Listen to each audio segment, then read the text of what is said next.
আসসালামু আলাইকুম সবাইকে। আপনারা সবাই কেমন আছেন? আলহামদুলিল্লাহ আমি ভালো আছি। আজকে আমি সুজি দিয়ে খেজুর পিঠার রেসিপি নিয়ে এসেছি। রেসিপিটি আপনাদের যদি এতটুকু ভালো লেগে থাকে তাহলে আমার চ্যানেলটিকে সাবস্ক্রাইব করে আমার পাশে থাকবেন। লাইক, কমেন্ট, শেয়ার করে দেবেন।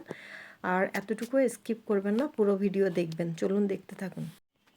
এখানে আমি 2 কাপ পরিমাণ সুজি নিয়ে নিয়েছি এবং 2টো ডিম নিয়ে নিয়েছি আর দিয়ে দিয়েছি একটু ঘি।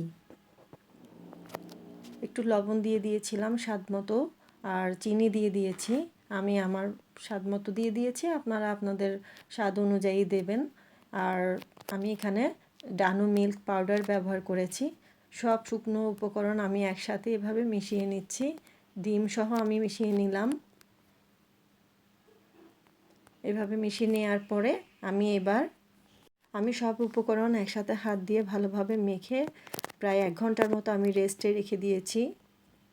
1 ঘন্টা পর এগুলোকে আমি ভালোভাবে হাত দিয়ে মেখে নিয়েছি। একটি ডোর মতো হবে। এখন ডো থেকে একটু একটু করে নিয়ে নিচ্ছি।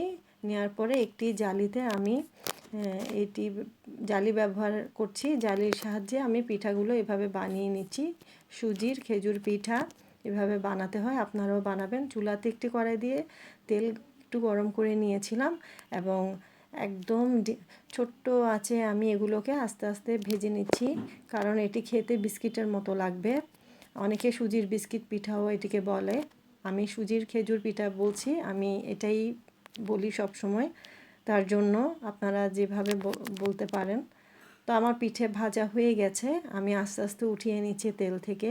তো আপনারাও এইভাবে খাবেন করে, খেতে অনেক মজা লাগে। এগুলো অনেক দিন পর্যন্ত 1 মাস বা 1.5 মাস রাখা যায়। ফ্রিজে না রাখলেও কোনো সমস্যা হয় না। চায়ের সাথে এই বিস্কিট পিঠা অনেক মজা লাগে, সুজির খেজুর পিঠা। ভালো থাকবেন সবাই, আমার জন্য দোয়া করবেন।